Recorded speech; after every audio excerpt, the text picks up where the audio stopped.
we've all read 1984, right? Right. Nobody's here not read 1984. I want to touch on Newspeak specifically. Because what Newspeak does, and this isn't my explanation of it, this isn't my idea, but freedom is a very nebulous concept for to understand. It's something that we have differing ideas about.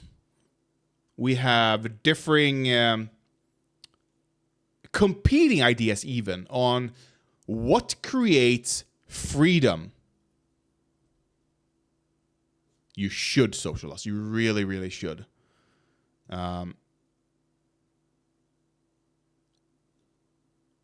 What freedom is to me, and what freedom is to a libertarian, what freedom is to a conservative, what freedom is to a Nazi, what freedom is to a tanky, all of these differ wildly. I am fine with putting barriers on people's freedom in order to safeguard other people's freedom. We don't allow for persecution. We don't allow for genocidal talk because we know that leads to bad outcomes. We put limits on people's freedom. Now, in 1984, we have the Inner Party. Clearly a direct reference to Soviet Union and similar structures, where the Inner Party controls what is and isn't allowed in society completely. They also control what you can and can't talk about completely. And the way they do this in the book is by removing meaning from people's language. For example, now, freedom. Is this free? No. It was free for a brief moment there while I dropped it. In the book, this is the only free that exists. The nebulous, the ambiguity, the abstract term freedom doesn't exist in people's minds, so they can't think about being free. They are forced into a mental maze where they are, even if they have a feeling about freedom, they can't put words to it because they have no words to it. And I feel like we are willingly hurtling ourselves towards that goal. There's no inner party here, but there is an algorithm. 2084, the follow-up to 1984, is going to be about Algo speak, not Newspeak. How we self-censor. Censor. We have spicy eggplant. That's a vibrator, apparently. Unalive is the most common. You're not talking about suicidality. You're talking about unaliving yourself. You're talking about having unalive thoughts. You obfuscate what you mean by this. You compress death and suicide into the same term. Apparently, this term wasn't used first in Algo speak. It was apparently used in like an old Spider-Man comic. Used it the first time. Probably because their audience was quite young and they wanted to safeguard them from those ideas, and I understand that. The more you talk about, and we've measured this, the more you talk about suicide, the more people commit it. Because again, if you can't think it, you can't do it. Now, when it comes to this topic, I completely understand why you'd want to not publish it too much, you know, why you want to safeguard. But YouTube is like, there is incentive, there's corporate incentive to limit what you can and can't speak about. The corporate algorithm has one goal and one goal only. Well, two goals actually. Keep people on the site. Keep advertisers happy. The more you maximize these two, the more money you make. Simple as that. So that's all they care about. That's all they focus on. And it creates this kind of sanitized worldview, sanitized speech. And I fear that taken to its logical conclusions, we're going to see it create a form of newspeak in common language. We already have kids going like and subscribe when they say goodnight, you know? Because they don't know what they're saying. It's like and subscribe doesn't mean anything anymore when you hear it in a video. Like and subscribe is cul-de-sac is a similar thing. Or oh God, I know Orwell has Orwell. Why I Write, I believe. There's an essay by George Orwell on this phenomena specifically. There's an Orwell Russian site, orwell.ru. I don't know if I should be on this, but I am. Oh, here we go.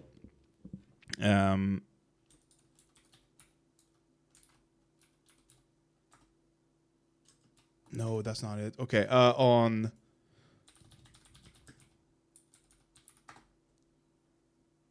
politics and English language. That's the one I'm looking for. Let's see here. What is he use?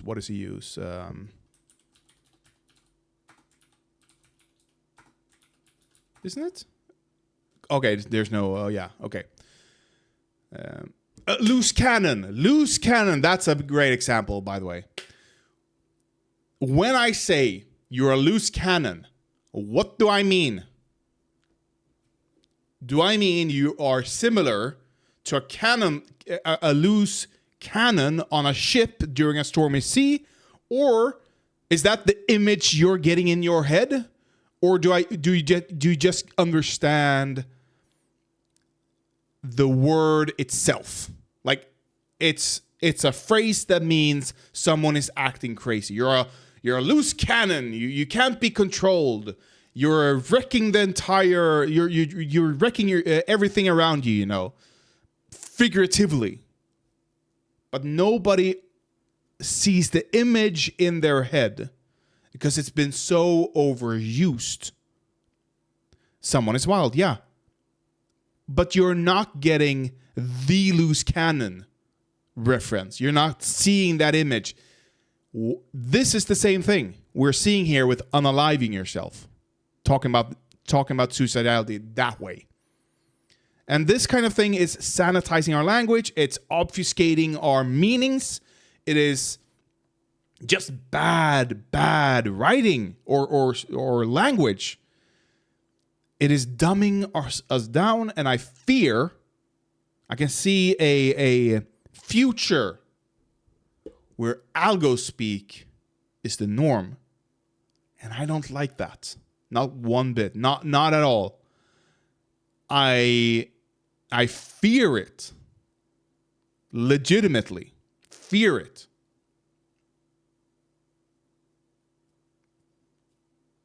And I think the only remedy for it is to A, stop caring about the algorithm, and B, destroying the algorithm, criminalizing it. Take TV. Why didn't we have this problem with TV? It cannot be solved with education. Not at all. and I chase this myself. It's capitalism. We are forced into wanting to make money. We are forced into being subservient to these large corporations because we have no alternative. I can't. TV, for example, now. Why didn't TV have this issue? I don't think our education has become that worse due to since TV. So I don't think education is a problem here, or I don't think education is the thing to solve it either. TV had advertisers, massive advertisers, and was allowed to be edgy without having to sink to, I don't know, hawking gold bars to seniors, you know? Hold on. No? Can I not? Here we go. Ooh. The cats are still here. TV was allowed to be edgy to some extent. Not like some YouTuber edgy. You weren't allowed to have ISIS propaganda on TV. You couldn't get away with that. But they were allowed to show blood, gore, sex, speech that is offensive, humor that is offensive, having debate panels with far-right figures, stuff. All of this was allowed. Jerry Springer, take a look at a random Jerry Springer episode, and it's going to be more edgy than 90% of what you find on social media. At least 90% of what is successful on social media and YouTube. Because I don't think YouTube is really social media. Why? Because advertisers didn't have a choice. Oh, you don't want to be here? Fuck off. We have the next guy instead. Sorry. Coca-Cola, you don't want to be advertised next to the debate panel, to Jerry Springer? Sorry. We got the next guy. You're going to miss out on the millions of viewers, though. Sucks to be you.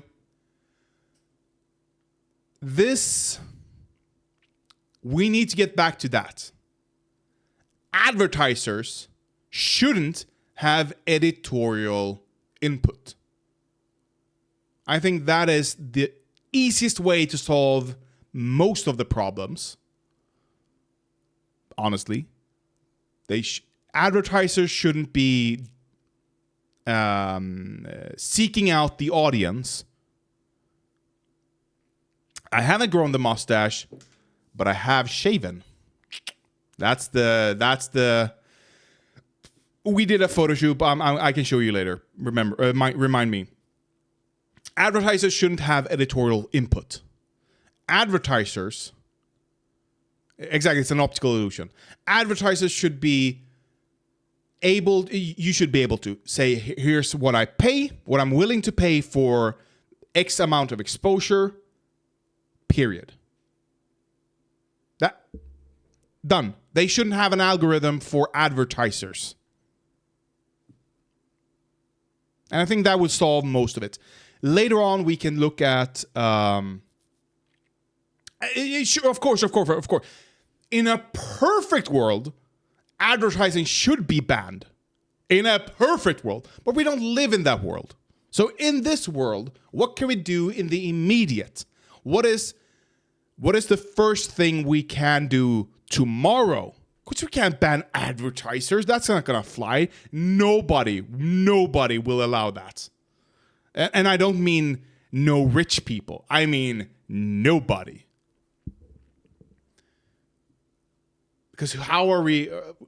we get free YouTube is free. How are we going to subsidize YouTube if we don't have advertisers? So we need advertisers in the immediate future, unfortunately. Did you see Ethan Klein and his producer again? Yeah. I've seen that. Stop it. Government should run it. I do not favor government running YouTube. Actually, I do think the workers should run it. I am more of a market socialist in the meantime, because government running it, that's going to be there's going to be issues with that. There's going to be major issues with government run. You can't see it anymore. Hello, cat. There's going to be issues with government run YouTube, because the government is going to be, depending on the political whims of the current trends, that's going to be affecting the content probably, and the amount of money YouTube gets to be able to do yada, yada, yada. I do agree that it's a public utility, and I believe it should be broken up. And I believe the algorithm that they use for content service should A, be open source, and B, be limited heavily. Like the subscription fee should not have an algorithm. I am fine in some instances with the recommended feed and the home feed being an algorithm to some extent, because we don't have, like in the old days when you had the catalog, the TV catalog, and you're like, oh, that's on TV tomorrow. Look at this movie on Friday. You know, we don't have that kind of stuff anymore. So we need some way to discover new channels and new videos, but it should be heavily limited and absolutely government regulated. And I can make a case for the technology to be open source completely. Like the platform. They've developed a platform.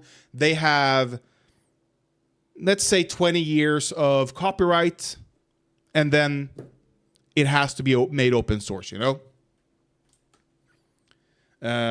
The algorithm sucks so fucking much. But I tried to use... I wanted to see what is an algorithm-free search look like. And I went to DuckDuckGo.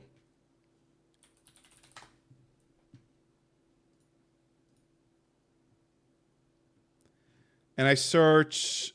I searched for something. Like, I know DuckDuckGo isn't algorithm free in that sense.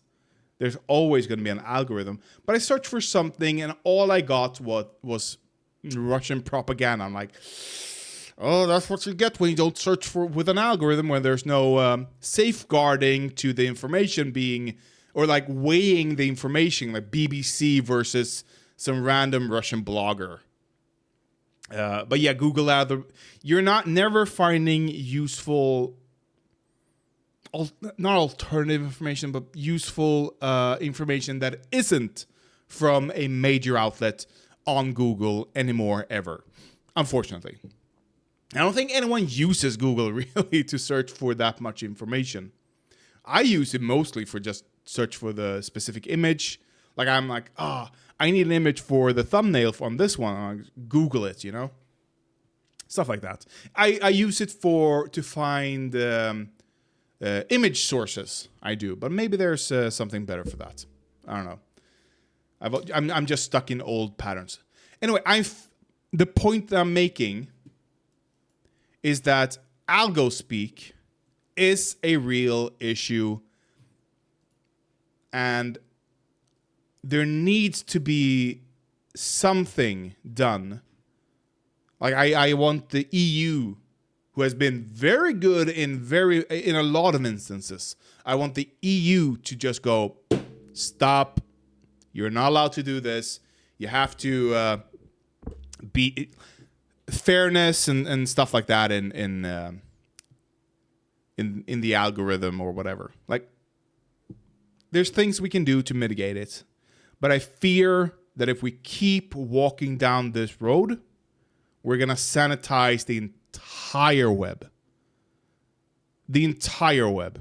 In some ways, I am happy that Elon Musk is such a fucking retard that he completely destroyed Twitter. In some ways, I am.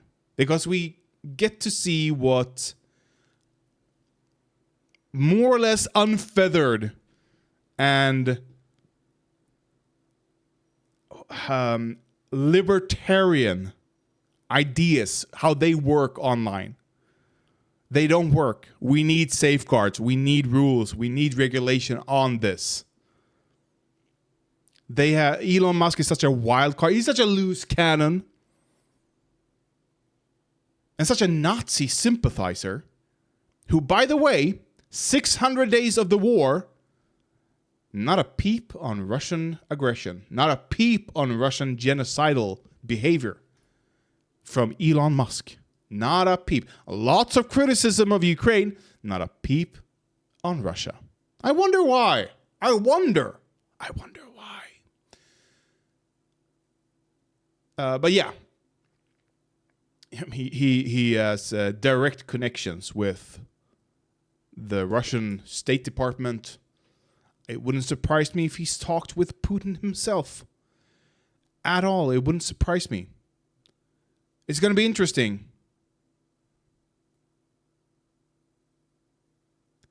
His kids are going to be... they're going to need that money for mental health. It wouldn't surprise me if we, in the future, find Musk living in Russia. Now, he's blaming Jews for everything these days, I'm sure. He is a Nazi. That it's just... Why else would he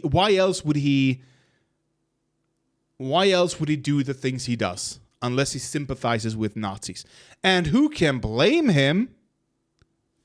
Where did he grow up? Who was his parents? Who was his grandparents? There was recently, I believe in the recent book that came out, a revelation about his, reporting on his grandfather on his mother's side being part of like a Nazi organization and moving to South Africa just because they are apartheid. You know, that's the reasoning to move to South Africa. And when his own biography, I believe, or something, when he's talked about his... when sympathetic people have reported on his childhood, they never mention the struggle of black people in South Africa. They talk about, oh, poor Elon, he was bullied in school and blah, blah, blah. He was a small boy among 14 siblings, and the other siblings would pick on him. And I'm like, but there are black people struggling. There are black people in the emerald mines that he is taking advantage of, but they're not reporting on that. So, but yeah, I fear, and I've talked about rumblings about writing a book, a novel, or at least a short story, before. And I feel like 2084, like using Algo speak instead of Newspeak, I think that could be an interesting idea for a book, honestly. I just need to figure out, need to rummage around in my head at the moment. How would a capitalist 1984 look like? I've written here and there. I've written, but again, I have no idea what you mean, these social laws. My focus has been lacking, to say the least. But I enjoy writing. I enjoy thinking about these alternative worlds and these alternative, And I do enjoy reading, but again, my ADHD has hindered me from doing that. So I feel like I am getting to a place where I can at least write a short story on this, and maybe that can be turned into something in the future. Who knows? But I'm going to attempt to write a short story on this. All the other things I want to do is stopping me. Yeah.